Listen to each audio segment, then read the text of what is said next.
Everybody, it's Mitch, and today we will be talking about the monk.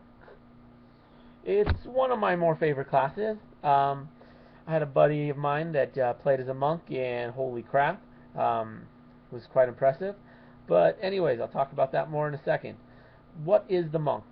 Well, it's it's considered an expert class, but really it's more of a combat class. Um,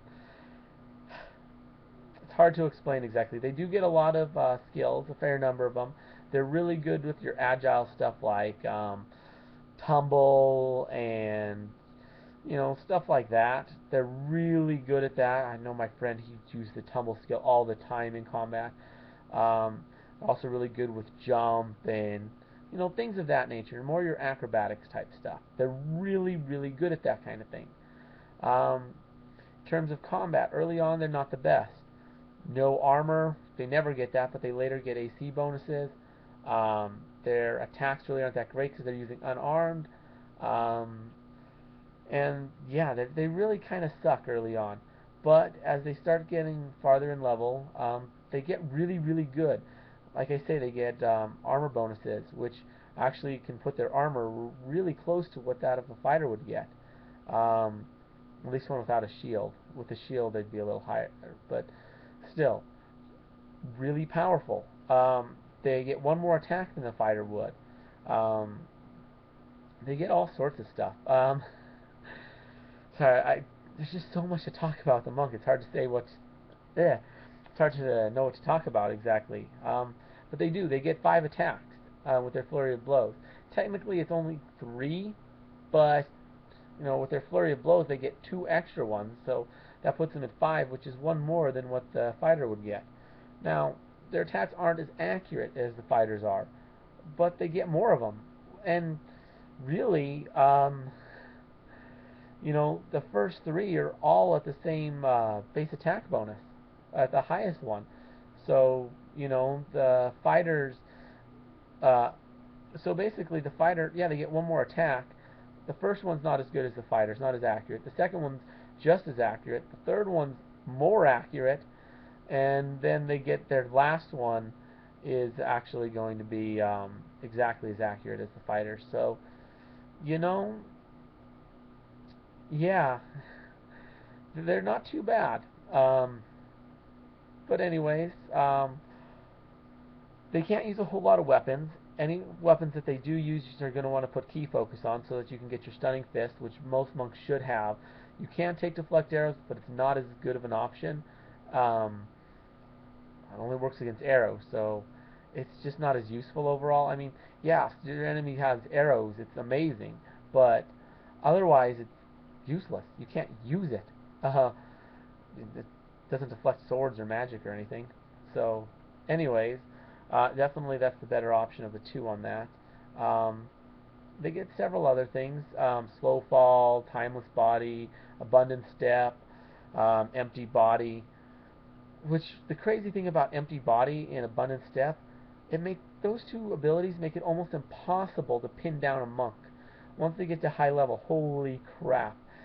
Empty body, they can just go ethereal.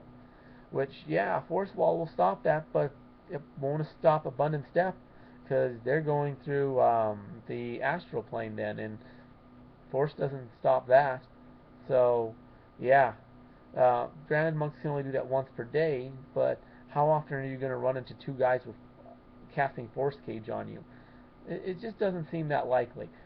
Plus, I mean, I tried to do this on my buddy who played a monk, and holy, I mean, he took leadership, and he had a caster type. I forget exactly what it was, what she was, but he just had her break her out of the second force cage when I put him in it. So yeah, I couldn't pin this guy down. No matter how hard I tried, I could not pin this guy down. He was a real pain to kill. I was really trying hard to kill this guy. Um, but yeah, uh, monks are just a really powerful class once they get going. Plus, they get their unarmored speed boost, which is insane.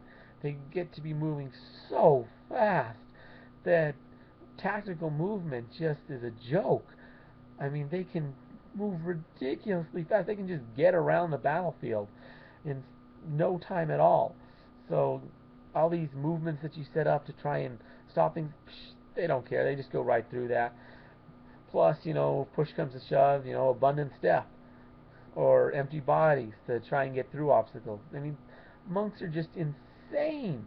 They can move across the battlefield like nothing else.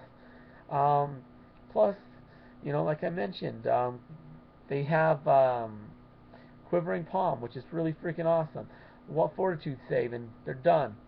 I mean, it's just insane, and you can hold that for, I think it's a number of days equal to monk level, which is quite a few, because you don't get it to like 17th level or something, 16th or 17th, something like that. Anyways, then they also get Stunning Fist, which is insanely powerful. Well, not that powerful, but the number of times that they can use it makes it a lot stronger. And, well, if you use it on the fighter, you hit him with that, he drops his weapons and he drops his sword and shield. I mean, it lowers his AC. It makes him unable to attack. He no longer threatens. I mean, it really messes with the fighter if he drops those. Plus, he has to spend a standard action, which provokes attacks of opportunity, to pick him back up. So Stunning Fist is actually really useful. It can give you a real advantage on the battlefield. Yeah, plus it incapacitates them for a round. So not only do you make them lose one turn, you also make them lose a standard action to pick up their weapon. I mean, by doing that, you've pretty much taken 2 turns away from them and got yourself an extra 3 attacks against them. Well, 3 turns to attack them. I mean, that's just insane. Plus, they have lower AC for a lot of those attacks. At least 2 of them, they have a lower AC. So, yeah, that's insane just how useful that can be. Plus, their slow fall. They have all 3 of their saves are good: Fortitude, Reflex, and Will. They just have so many different things. So, so much stuff. Plus, their damage goes up, which is something fighters don't get too much of. They start getting the ability to, eventually they get Adamantine Fist, so they start being able to break through damage reduction. I mean, monks are just insane. They have no weakness, and they can break out of almost any situation. That's why they're considered an expert, because they don't have weaknesses. They can do anything in terms of combat. They're not quite as powerful as the fighter overall, but still, they're just a really great class. They have to be lawful. If you're going to be playing these guys, you definitely are going to want. You have to give them a lawful alignment. So they're something of they hold to the rules. They're the rule keepers of the party. So they're not going to let you go breaking the rules. So if you're playing a monk, hold the party to whatever rules you want. If you're lawful good, the rules of society. If you're lawful evil, whatever rules the lawful evil people go by. Those can really vary a lot. Lawful neutral, kind of whatever you think the rules should be. But yeah, you got to be consistent though. But yeah, monks, it's a great class. I really like them. I haven't played with them much myself, but I've seen them played a lot. But that's really all I have to say about them. So let me know what you think. Write a comment, like the video, subscribe to the channel. Anyways, I've been Mitch, and I'll be seeing you.